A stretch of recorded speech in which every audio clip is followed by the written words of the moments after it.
Professor Davidai, this is the Aura Report. I'm Marie Aura. You can call me Aura.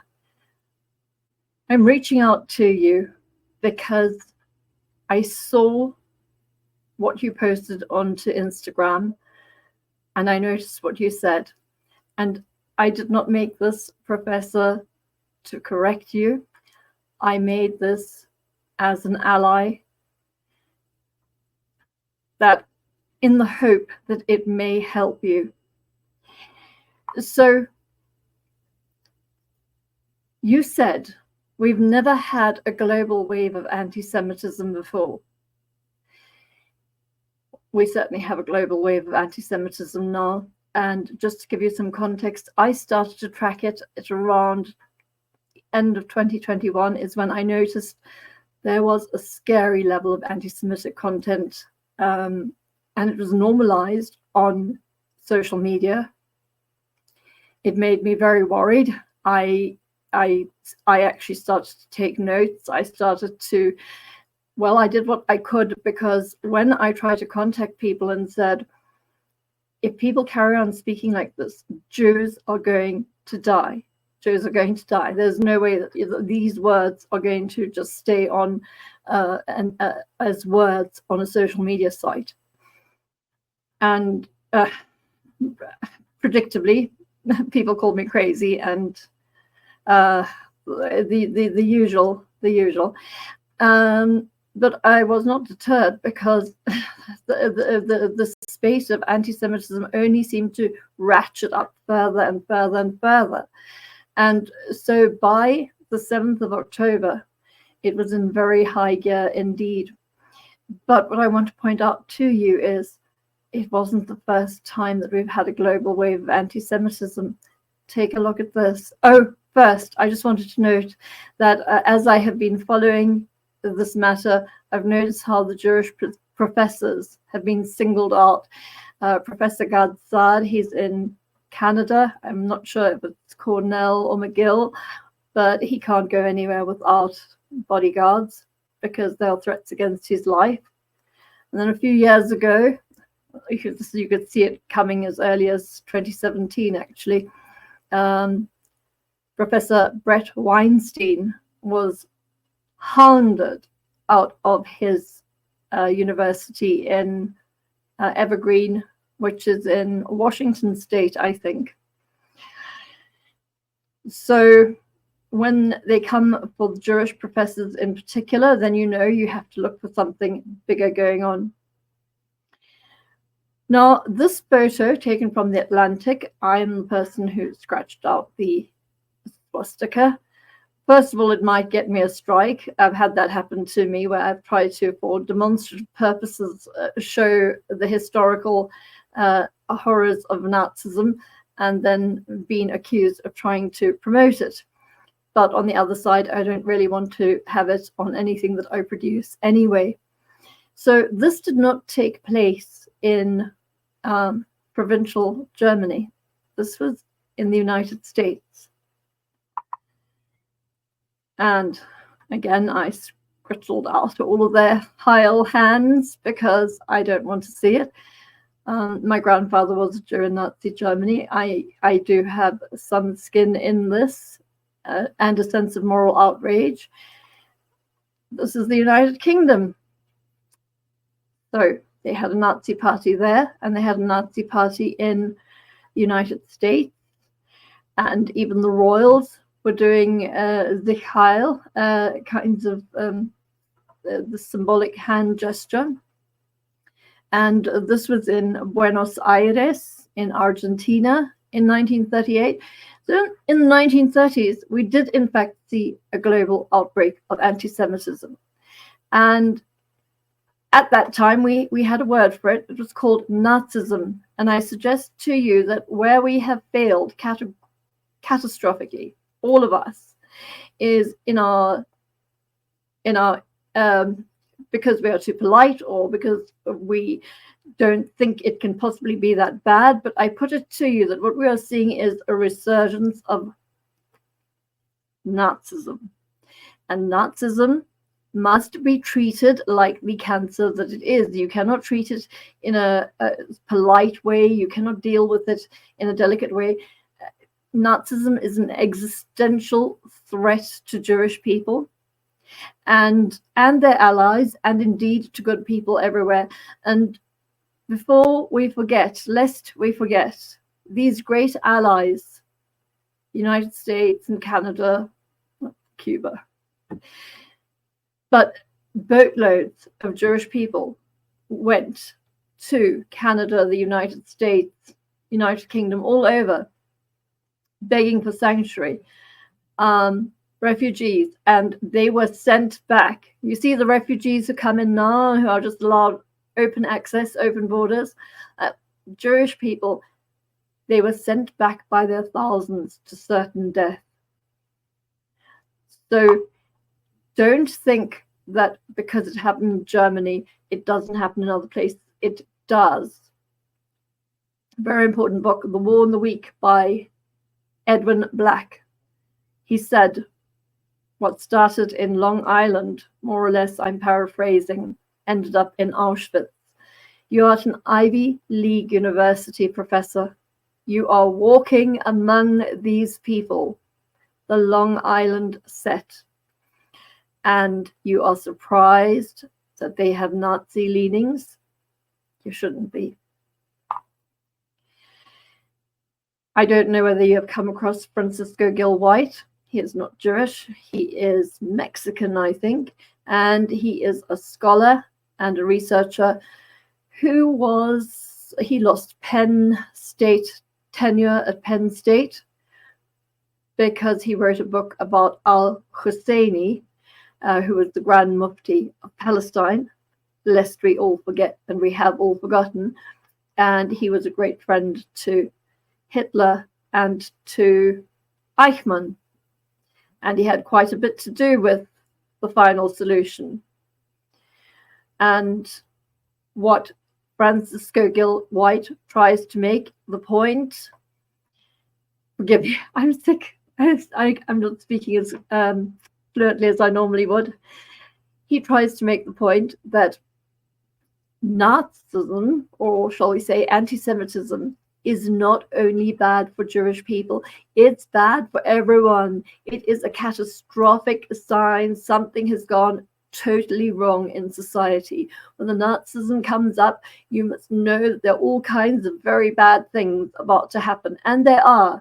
And if you want to continue the comparison with Nazi Germany, as I do, you'll note that the dollar is at a very dangerous point. If you know anything about de-dollarization, the price of gold being up, the national debt being at the highest level ever.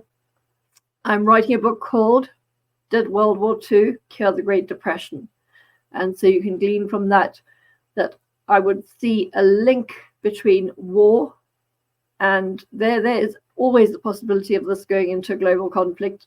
It could be said that we are now in a global conflict, but it's by proxy. But the point is, when the focus is on the Jews and on anti-Semitism, then all of these other things, which are very, very important to everybody, to humanity globally, they don't become so important, and suddenly all the attention is deflected onto Jewish people. This is absolutely wrong. It's malevolent. It's sinister. Something has to be done about it. These people who speak up and speak truthfully about what really happened in Palestine in 1948 and what was really going on over there, they need to be brought up into the light. Their voices need to be heard. We are drowning in lies. The only thing that will save us is truth. So this is a short excerpt of Konstantin Kisin, who is from Trigonometry. And I raise this because we are living in an absurd world where we are told all the time that the Jews, settler colonialism, they took their land, their land, their land. When I know, and anybody who has done a lick of research, somebody like Francisco Gill White knows this is nothing to do with land. Professor Saad, completely separately, he knows this is nothing to do with land. This is a religious war. In Islam, there is only the house of war, the Dar of war, and the Dar of Islam. So this comes from an ISIS magazine, and he said, why we hate you. And it was why we hate you and why we will fight you. Even if you were to stop bombing us, we would continue to hate you, because our primary reason for hating you will not cease to exist. Until you embrace Islam, even if you were to pay jizya and live under the authority of Islam in humiliation, we would continue to hate you. What's equally or not more important, if or not more important to understand, is that we will fight you, not simply to punish and to deter you, but to bring you to true freedom and salvation. We fight you in order to bring you from the darkness and disbelief into the light of Islam. Well, that is what this is all about. It is a religious war, and you don't have to scratch very hard when you look at Nasrallah, may he rest in pieces, and what's the other one, Haniya, and all of these that have been sent their way, Sinwar, and so on. What do they say? They say we need the blood of martyrs for our cause. Their cause is a great caliphate. It's the restoration of the caliphate. In Islam, it cannot be permitted. There's something called a waqf law. I'm not sure if I'm saying that correctly, WAQF. So if a country has ever been under Islamic law, like let's say Andalusia in Spain, okay, then it can never be allowed to rest in any other religion again. So they actually do have their eyes on Andalusia, believe it or not, under this law. And of course, it is under this law that Israel is now on what used to be a Muslim-ruled land. And it's under that law that they object to Israel. If every Israeli embraced Islam and converted overnight, there wouldn't be a problem. The problem is because there is a religious war going on, and you have to understand that. And it is absolutely absurd for people to walk around with saying that it's about the land and it's about settler colonialism. No, it isn't. So how did we get to this point where absolute lunacy and wrong think and lies have become the norm? Well, we have a lot of stupid people, and Bonhoeffer and another researcher, Tripolo, who wrote the 5 Laws of Stupidity, they looked at stupidity in an academic way, shall we say. Bonhoeffer made the point that stupidity is a greater danger to goodness than malice.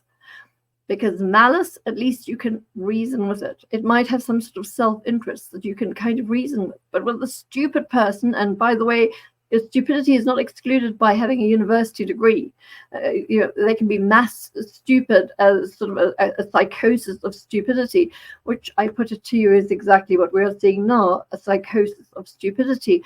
Because if you look at these people, land and people, freedom and everything, well, how free are they going to be in the caliphate? And how free would they be LGBTQ and so on? How free would they be in Palestine? Not very free at all. And yet we have to look at these lunatics pretending to be part of some sort of a solidarity and fraternal revolutionary movement, when in fact it is a religious war that they are assisting with. Yes, I had to put this in because when we come into the realm of the insane, this is from Alice in Wonderland, Lewis Carroll, and the Cheshire Cat says, "We're all mad here." And Alice says, "Well, I don't want to be mad." And the response is, "Well, we're all mad here, so you must be mad because you came." And I think this is the kind of madness that we are seeing, where you are attacked for doing what a normal, anyone in your shoes with a conscience, with a sense of justice would do.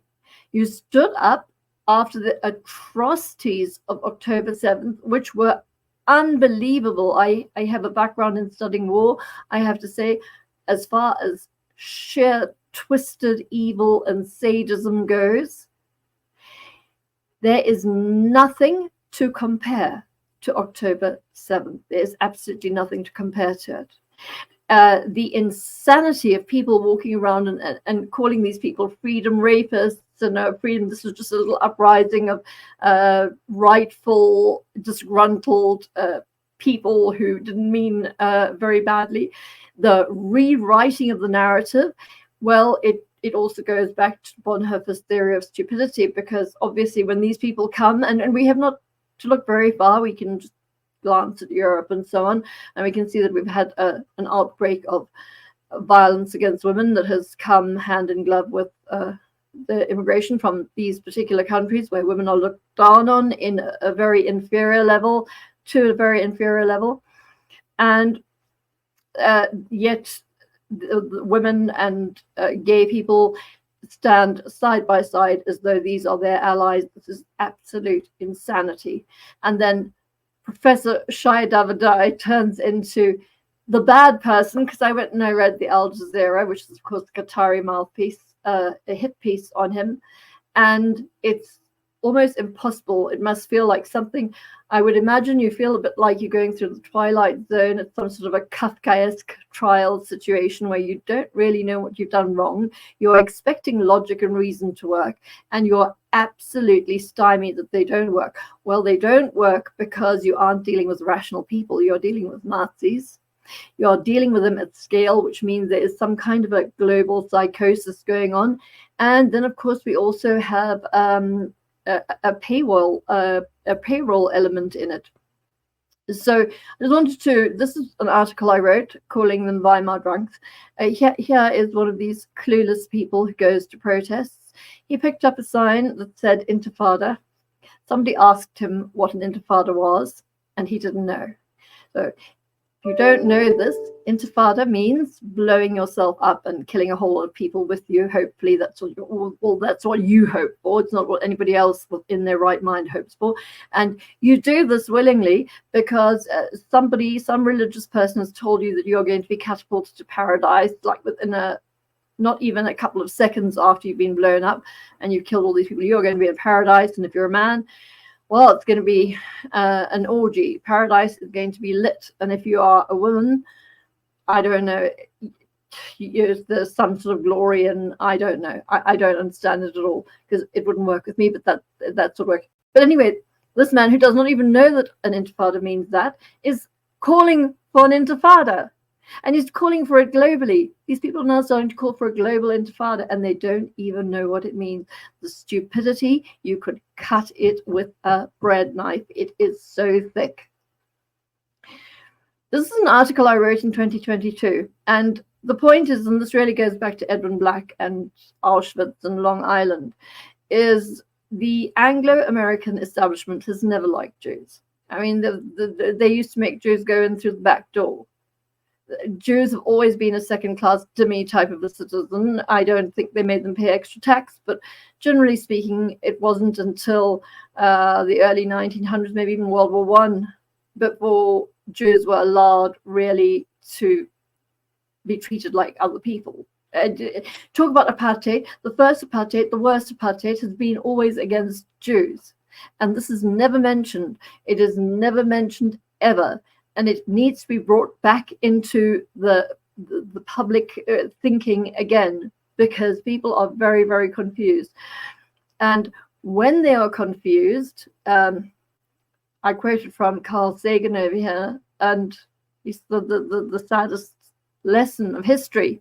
If you have been bamboozled for long enough, you reject any evidence of the bamboozle. These people have been bamboozled for years that the poor Palestinians are just genuinely people who want their land back, and they've been dispossessed and so on. When you go into the history of it, it is nothing like that. It is absolutely nothing like that. But now the neuroscience has completely captured them. It's almost impossible to change their minds. And now they have been incited by a series of what I would call information operations. that's what it looked like. David Icke and so on, in layers upon layers upon layers, telling people how bad the Jews are, how the Jews control the world, and if Jews control the world, they're doing a terrible job. If the Jews are genociding Gaza, I have to say, it's a fail. You failed. You're not doing a very good job. But the whole thing was set up so many years in advance and so carefully, and I could see it coming. I could see it coming to this point. I always knew the Nazis would rise again. And here we are, and now we have to fight against them with reality and not allow them to skate by on the lies. This is an article I wrote about Qatar and all the how it bought the soul of the West. How did Qatar buy the West? It's just hard, cold cash. And then Qatar and the Muslim Brotherhood funding of higher education in the United States. Why is this happening? Why is this happening? How is this happening? They are giving money to a foundation, and the foundation gives it to the university, and then we are supposed to believe that the university is not influenced or biased by somebody giving them billions of dollars. Well, no, that's not possible. And that should be categorized as foreign meddling, and it is absolutely mind-blowing that it isn't. And it is absolutely the reason why you, Professor Davidai, why you are being persecuted, is because these people are pandering to their money masters, because there is no such thing as grassroots movement. You don't have grassroots without greenbacks. So this is being paid for. Between 2011 and 2017, U.S. universities and colleges reported receiving over $7 billion from 133 foreign countries and territories. And then they cost a fortune as well. And people end up with debt for the rest of their life. What are they doing with all of this money? Why are universities taking all of this money?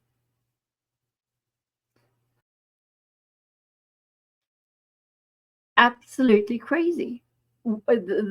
Obviously, there's going to be a tendency to, shall we say, slant things in a certain manner. And if we're talking about Qatar, well, Qatar has got caliphate dreams. They have got all kinds of dreams that really aren't compatible with anything that the university people are saying, but I suppose very compatible with taking lots of money. And then it seems to me as well that there may be some influence in Western media. This is from an article I wrote, because the head of CBS, or a manager of CBS, told reporters not to refer to Hamas as terrorists or to Jerusalem as being in Israel. Who is he? Now we have just anybody can make up the rules anywhere, because we're all mad here. This is nonsense. It has to stop. We have to get back to reality and truth. I'm sure you have probably heard of this. If you don't have access to it, I am adding it to the article I will put alongside with this video. It is Columbia University, From Classroom to Campus Politics, the Normalization of Anti-Semitism, Anti-Democratic Policies, Marginalization and Intimidation. And of course, these things are not happening in isolation. They are being paid. They are being paid to do this. And then not only do they victimize the Jewish and Israeli students, but they then turn around and they gaslight them as well. It's absolutely appalling. We have to start calling a spade again. And this is my dear Hannah Arendt, my moral compass. And everything she wrote explains what is happening today. Professor Davidai, you have staunch supporters all over the world. But I think what you need to do, if I may impose on you, and of course you don't have to do anything I suggest, but I'm just going to suggest that perhaps you should consider taking up the angle that this is not global anti-Semitism that has never been seen before. Start considering whether we are not seeing a resurgence in Nazism. And if you want to look at my research, I can assure you I have got thousands and thousands of screenshots. And they would have been very much at home in Nazi Germany. And then also look at how much is this university where you are employed? How much are they being paid by Qatar and other places similar to Qatar with no real interest? And is part of the pay because they are supposed to make students who are Jewish feel out of place? They are supposed to dehumanize them until nobody cares anymore, and that they are supposed to cast you as the bad guy along with Israel as the bad. You're irredeemable. There's nothing you can say in your defense. You're a priori wrong because you're a Jew. Israel is a priori wrong because it's not acceptable. We have to fight back. I'm with you. Many others are. I wish you all the very best. Aura Report signing out.